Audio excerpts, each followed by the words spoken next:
आज की इस वीडियो में मैं लेके आया हूं आप लोगों के लिए फोर्थ चैप्टर के इंपॉर्टेंस न्यूमेरिकल क्वेश्चंस जो कि तुम्हारे 2026 बोर्ड में काफी ज्यादा हेल्पफुल रहने वाली है।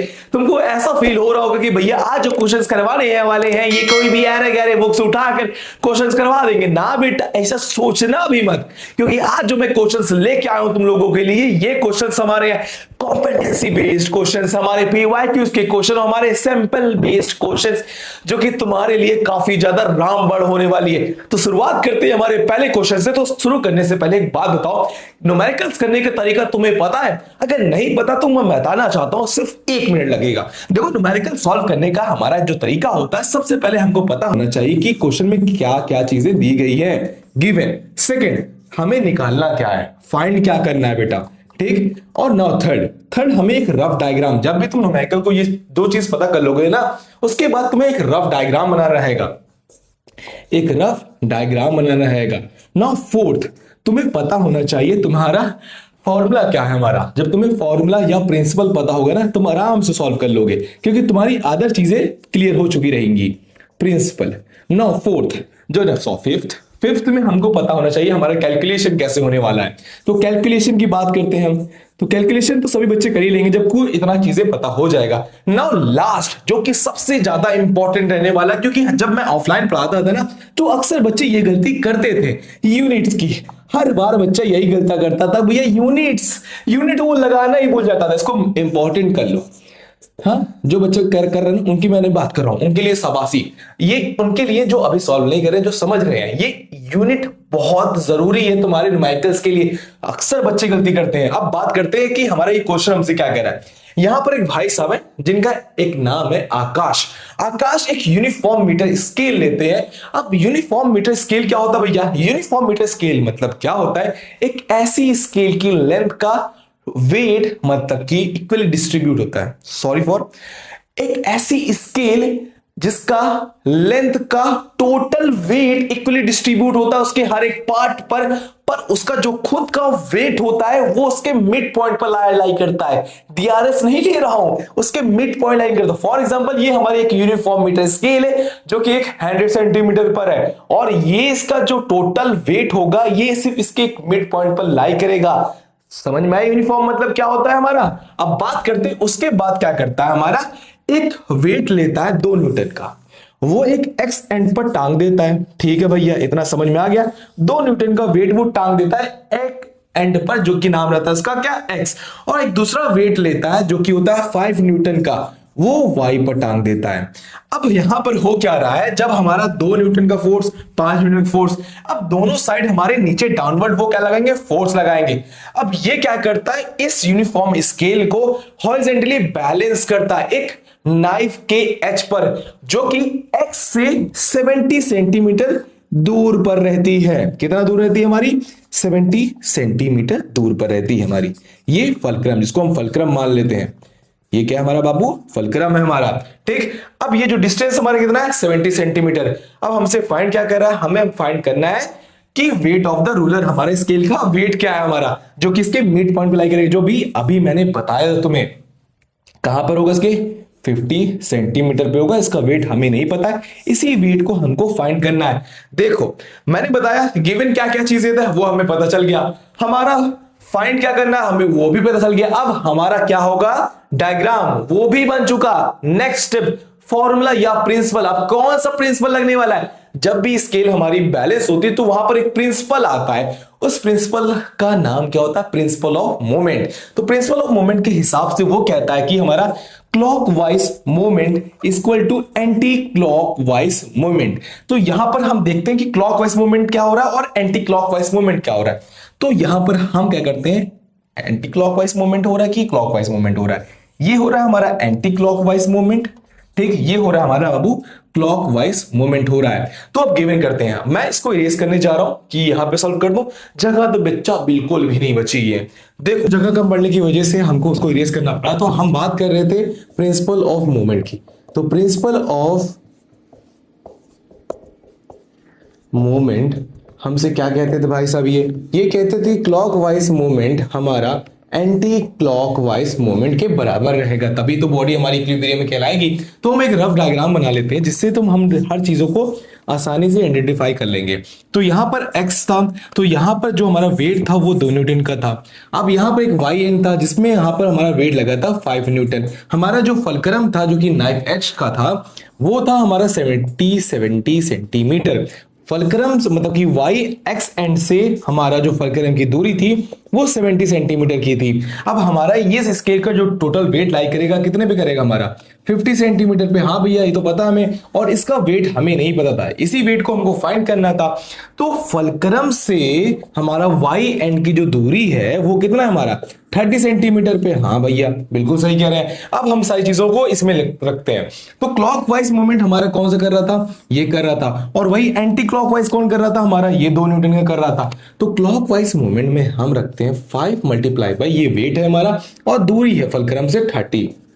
ठीक है, क्लियर हो गया भैया हमारा।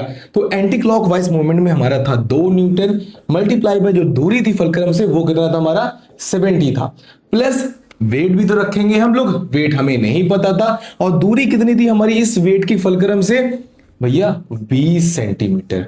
तो अब क्या करते हैं, यहां पे हम कैलकुलेट करते हैं। तो 150 इक्वल टू यहां पे आता है 140 प्लस हमारा ये जो वेट है, तो इसको मल्टीप्लाई करने के बाद हमारा आता है 20 वेट। अब इसको हम इधर भेजेंगे जो कि माइनस होके हमारा कितना आ जाता है 10 आ जाता है, इक्वल टू 20 वेट। अब हम इसको यहां पर भेजते हैं नीचे, तो 10 डिवाइडेड बाय 20 कट पिट के हमारा जो आंसर निकल के आएगा वो निकल के आएगा 0.5 न्यूटन वेट। यही है हमारा आंसर यूनिफॉर्म मीटर स्केल का वेट का। तो ये हमारा वेट निकल के आया इस यूनिफॉर्म मीटर स्केल का। आई होप तुम्हें समझ में आ गया होगा। बच्चों हमारा दूसरा क्वेश्चन जो कि हमारा कॉम्पिटेंसी बेस्ड क्वेश्चन होने वाला है, तो इस क्वेश्चन को हम डायग्राम की मदद से समझेंगे जिससे ये क्वेश्चन भी हमें बहुत ही ज्यादा इजी लगेगा। तो ये क्वेश्चन हमसे कह रहा है एक मीटर रॉड है जो हाफ आयरन और हाफ कॉपर से बना हुआ है, जिसमें 50 सेंटीमीटर हमारा आयरन है और 50 सेंटीमीटर हमारा कॉपर है। इसका मतलब क्या हुआ कि स्केल की मतलब ये रॉड की जो लेंथ है, टोटल लेंथ वो 100 सेंटीमीटर की है। आगे क्वेश्चन में दिया गया है कि कॉपर का जो मास है वो 900 ग्राम है और वही आयरन का जो मास है वो 800 ग्राम है। अब हमसे कह रहा है कि ये बताइए कि हम इस स्केल को किस पॉइंट पर रखें जिससे ये जो हमारी रॉड है वो इक्विलिब्रियम में आ जाए। बेटा जब भी बेटा हमारा इक्विलिब्रियम की बात आती है इसका मतलब हमारा यहां पर कौन सी प्रिंसिपल लगने वाली है, प्रिंसिपल ऑफ मोमेंट। इसका मतलब कि हम लगाने वाले हैं clockwise momentum equal to anticlockwise momentum. Numerical solve करने का क्या क्या टेक्निक बताया था, क्या क्या टेक्निक बताया था भैया। सबसे पहले हमको पता होना चाहिए गिवन क्या क्या है, दिया क्या क्या गया है। तो पहले लिखते हैं गिवन में क्या क्या चीजें हैं हमारी। तो बेटा गिवन में क्या क्या चीजें हमारा, सबसे पहले हम लिखते हैं कि स्केल की मतलब कि रॉड की लेंथ क्या है। तो रॉड की हमारी जो लेंथ है बाबू वो है हमारी कितनी 100 सेंटीमीटर है, जिसमें हमारा आयरन रॉड हमारा 50 सेंटीमीटर, ठीक, और वही हमारा कॉपर रॉड है वो भी हमारा 50 सेंटीमीटर है। जाहिर सी बात है दोनों का मतलब कि दोनों की लेंथ मिलाकर हमारी 100 सेंटीमीटर होती है। तो इसकी आयरन रॉड की मैं बताता हूं, चलो ठीक है, इतना तो हमें पता चल गया है। आगे क्वेश्चन में दिया गया कि आयरन का जो मास है हमारा वो है हमारा 800 ग्राम, ठीक, और वही कॉपर का जो मास है बबुआ, कॉपर का जो मास है हमारा वो है हमारा 900 ग्राम।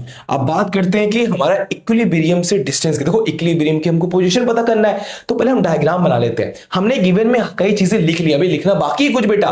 तो देखो हम पहले डायग्राम बनाते हैं। देखो बेटा हमसे कहा गया कि हमारे पास 1 मीटर रॉड है, मतलब कि 100 सेंटीमीटर की रॉड है, ठीक है सर, समझ में आ गया हमारा। अब उसमें कहा गया कि हाफ हमारा क्या है आयरन रॉड है, क्या है हमारा आयरन रॉड है। दूसरा कहा गया हमारा क्या है कॉपर रॉड है, ठीक भैया, ये क्या है हमारा, ये भैया लिख देता हूं भाई, कॉपर रॉड है हमारा, ठीक। अब बताया गया भैया 0 सेंटीमीटर से 50 सेंटीमीटर हमारा आयरन है और 50 सेंटीमीटर से 100 सेंटीमीटर हमारा क्या है हुआ कॉपर रॉड है। अब हमको बताना है कि आयरन रॉड का जो सेंटर होगा वो क्या होगा, मतलब कि आयरन रॉड का जो सेंटर है वो क्या होगा, मतलब कि इसका जो सेंटर होगा वो कितने पे होगा हमारा 25 सेंटीमीटर पे होगा। कितना होगा 25 सेंटीमीटर। अब वही बात करते हैं कि कॉपर रॉड का सेंटर क्या होगा, ये होगा हमारा कितना 75 सेंटीमीटर। तो कॉपर रॉड का हमारा बाबा, कॉपर रॉड का हमारा जो सेंटर होगा वो कितने पे होगा हमारा 75 सेंटीमीटर का। समझ में आया कि नहीं। अब हमसे कहा गया था कि बेटा हम किस स्केल को कहां पे रखें जिससे ये बॉडी हमारी इक्विलिब्रियम पे आ जाए। तो हम मान लेते हैं कि ये जो हमारा इक्विलिब्रियम है वो x है। Let be equilibrium be x। कितना है हमारा x है भैया, ये तुम्हारी वाली x नहीं है जो तुम्हें छोड़ चली गई है, ये हमारे इक्विलिब्रियम का x मैंने जो माना है वो है हमारा। Let equilibrium be x। अब मान लेते हैं कि ये आयरन रॉड से इसका जो दूरी है इक्विलिब्रियम पर वो है हमारा कितना है 20, मतलब कि x -25 सेंटीमीटर दूरी है, मतलब कि distance from equilibrium. Distance iron की ले देखो बेटा, देखो तुमको बहुत आहिस्ते ऐसे लिखना है। देखो यहाँ पे जगह हमारे पास तो कम है क्योंकि हमारा छोटू सा बोर्ड है, ठीक। आयरन रॉड का हमारा इक्विलिब्रियम से जो डिस्टेंस है वो है हमारा कितना x -25 सेंटीमीटर, क्योंकि हमने इक्विलिब्रियम को कहां मान लिया, x पे मान लिया। वही अगर कॉपर का देखते हैं तो कॉपर का हमारा कितना हो जाएगा, कॉपर रॉड का डिस्टेंस फ्रॉम इक्विलिब्रियम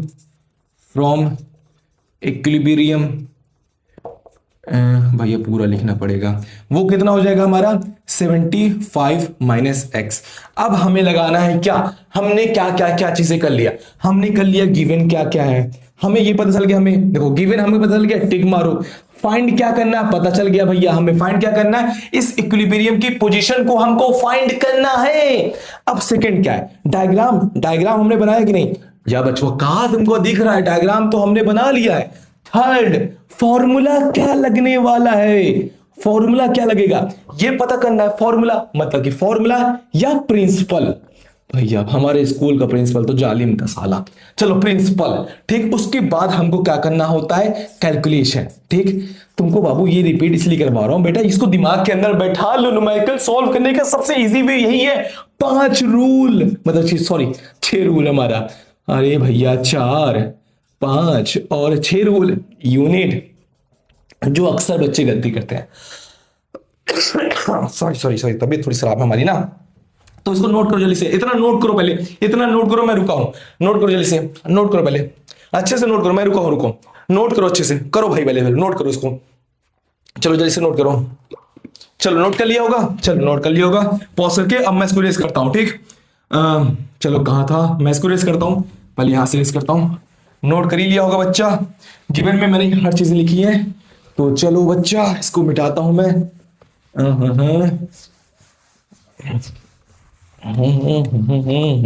इक्विलिब्रियम निकालने का आता है भैया, तो हमारे दिमाग में सिर्फ हमारे एक प्रिंसिपल याद आते हैं जो कि होता है प्रिंसिपल ऑफ मोमेंट।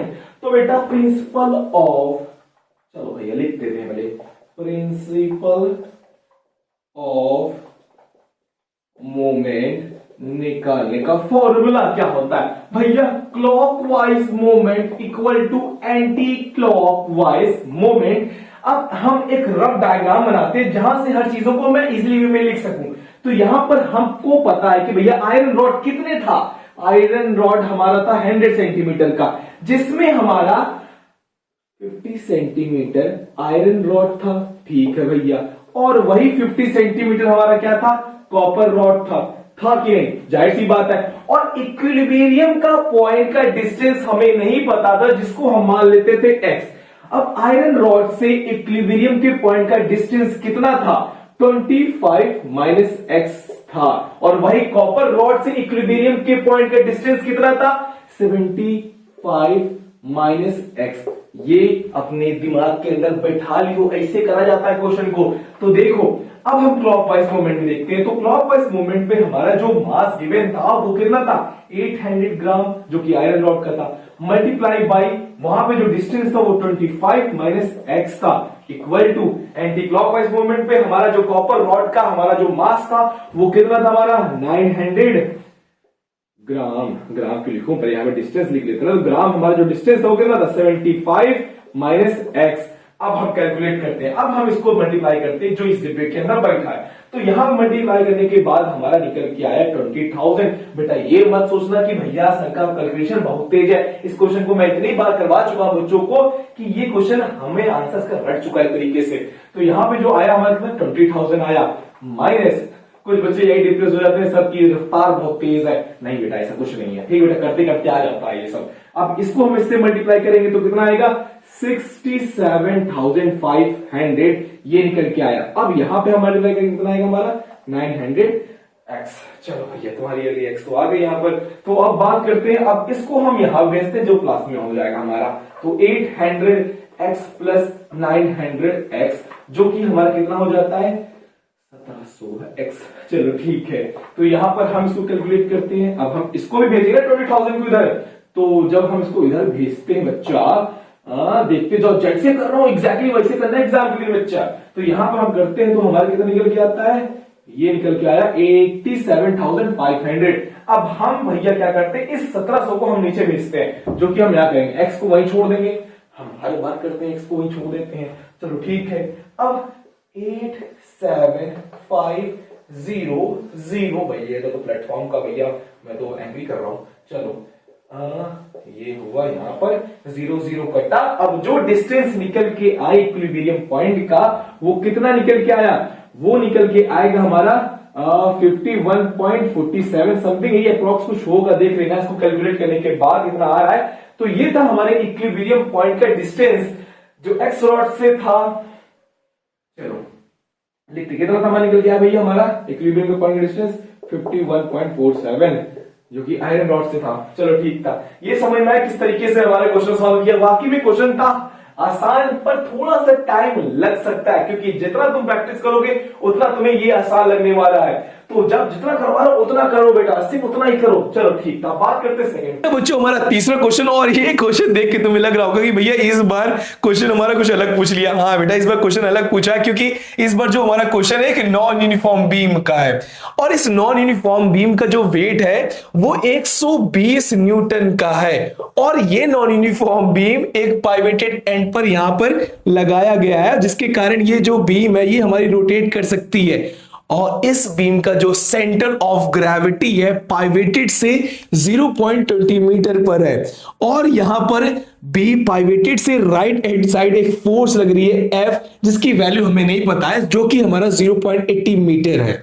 ठीक, अब हमसे क्वेश्चन कह रहा है कि ये बताओ भाई साहब, हम यहां पर कितनी फोर्स लगाएं जिसके कारण ये जो बीम है हमारे इक्विलिब्रियम में आ जाए, मतलब कि ये बैलेंस हो जाए। अब जब भी हमारा इक्विलिब्रियम का क्वेश्चन आता है तो हमारे सामने एक ही प्रिंसिपल याद आते हैं हमारे, वो कौन सा है भैया, प्रिंसिपल ऑफ मोमेंट। तो यहां लगाएंगे अपना प्रिंसिपल ऑफ क्या भैया, प्रिंसिपल ऑफ मोमेंट लगाएंगे, प्रिंसिपल ऑफ मोमेंट। और ये प्रिंसिपल हमसे क्या कहते हैं कि clockwise moment equal to anticlockwise moment. तो देखो क्लॉकवाइज मोमेंट हमारा कैसा हो रहा है, इस तरीके से हो रहा है हमारा, जो कि हमारा इस स्केल का वेट है जो कि 120 न्यूटन है, और पाइवेटेड से कितना दूरी पर हमारा है, ये है 0.20 मीटर। तो अगर हम लोग इसको कैलकुलेट करते तो हमारा जो निकल के आता है वो आता है 24